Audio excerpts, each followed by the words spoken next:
love. Welcome back to another episode of Rollerset to Mindset. I'm your host, Angela B. Fuller, Master Hairstylist turned Certified Transformation Coach. Today, I am so excited because anytime it's first Sunday, I get excited because it is the episode in which I draw on my episode from God's Word as I see it, my interpretation of it. And I want to share my interpretation with you. And I just really hope that it blesses you on this first Sunday. But before we dive in, I have a pop question for you. And my pop question is, do you find yourself running away from your influence? Yeah, that's a good one. So let's go ahead and dive into this episode. My episode comes from Matthew chapter 5, verse 13 through 16. And this is the chapter I think so many of us are familiar with. But I want to just read it to you because it's just so beautiful to hear. So listen up. And it reads, "You are the salt of the earth. But if salt has lost its taste, how shall its saltiness be restored? It is no longer good for anything except to be thrown out and trampled under people's feet. You are the light of the world. A city set on a hill cannot be hidden, nor do people light a lamp and put it under a basket, but on a stand, and it gives light to all in the house. In the same way, let your light shine before others, so that they may see your good works and give glory to your Father who is in heaven."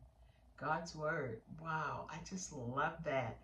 And I love the way it so plainly states that we are the light of the world. We are given influence. We're giving that little extra bit, that thing that draws people to us. Not just for ourselves now. Let's think about this for a second. We are not given influence or given light or given the energy or the swag that draw people to us. We're not given it, I don't believe, just for ourselves, for our purpose. But it is to draw people to us so that they can want some of whatever it is we have. And that thing that we have, I think sometimes we just forget that it's God's light. Especially when we know we have a certain way with people and we try and hide. We want to be invisible because we believe that if we let that light shine, that it's not going to be well received, or it may cause someone to look at us side-eyed instead of just letting it shine and see what the end brings, see what good comes out of it.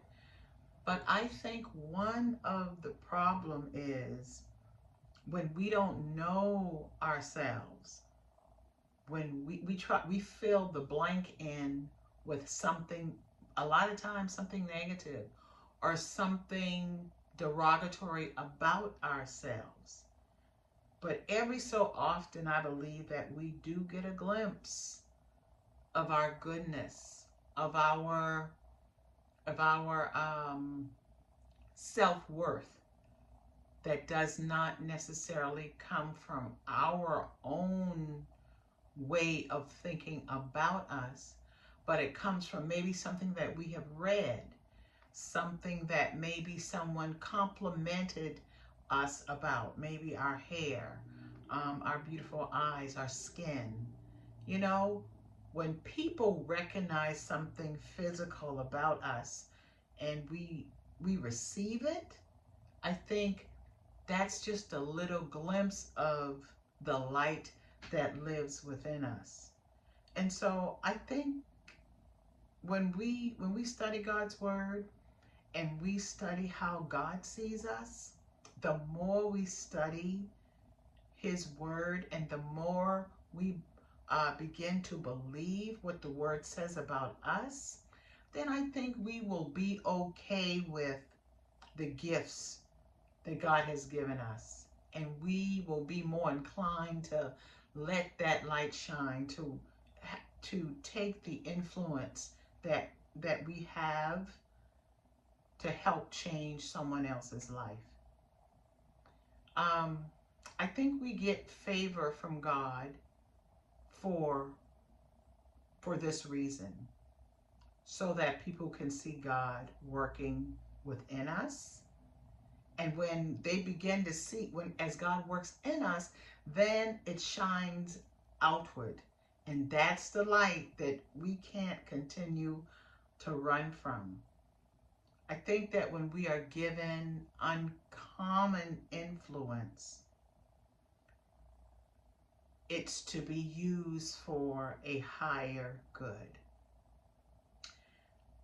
I think sometimes we fail to use that influence in our families. We fail to use that influence in our relationships, on our jobs, in our career, and within our gifts.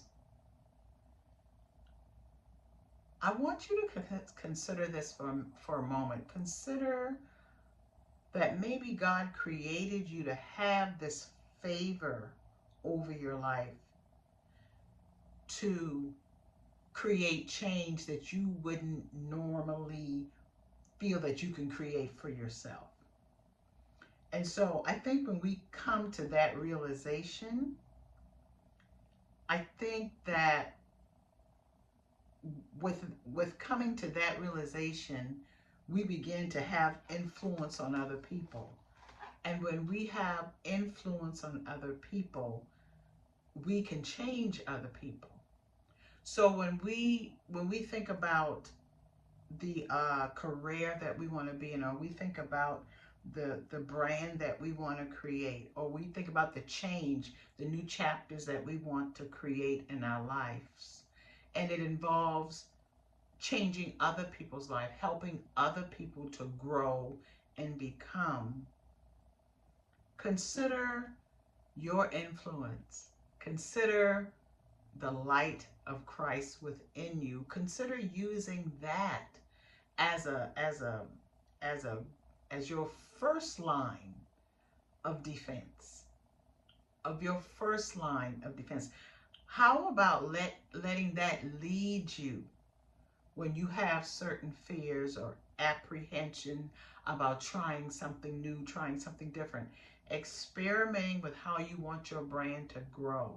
Experimenting on how you want that change in your life to look like. Consider the light within you, developing a relationship with that light, and then just allowing it to exist out into the world. Consider trying that and see how that feels. That way you don't have to dim your light because you're depending on your own strength, but you are depending and you're giving permission to that light to shine. You're giving permission for that light to just go ahead and shine. Go ahead and help someone with their issue. Go ahead and solve a problem for someone else. And see how that works out for you. I bet you one thing, I bet you get used to that. I bet you begin to love the difference that you find yourself making. And when you make enough difference in someone else's life, guess what happens? You get everything else that you want. And when you begin to look at it from a spiritual standpoint, I think it was Zig Ziglar who said, when you help enough people get what they want, then you automatically get what you want. So I think as we begin to allow our light, you allow that light to be used to influence other people's lives, to help other people get what they want. And I can promise you what comes back, that ricochet effect, allows you to get, to be, to do, and to have everything that you want. I dare you to try it. As a matter of fact, I double dare you to try it. And when you try it, I want you to let me know how it worked out for you, because you know what? I have decided that I'm no longer going to stay hidden. I'm going to let my light shine, because there are people waiting for us.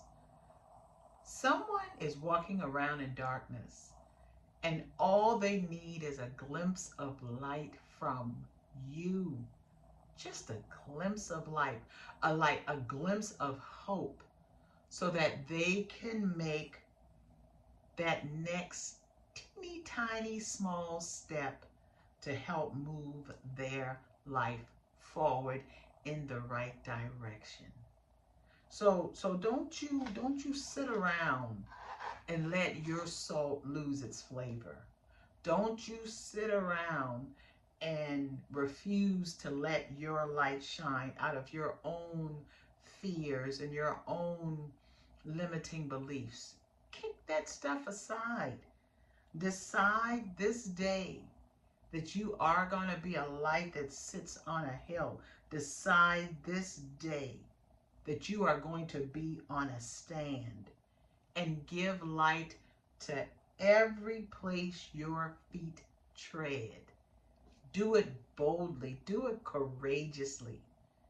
You have what it takes to make changes in your life. You have what it takes to create a new chapter. All you got to do is read God's word and find out who you are as God sees you, and then you walk on that truth. Let your light shine before others, so that they may see your good works and give glory to our Father, which is in heaven. That's all I got for you today. And I really hope that you got something out of this, that you can use in your life to just make the changes that you desire to make. And I will talk with you soon. Okay? Bye. Mwah.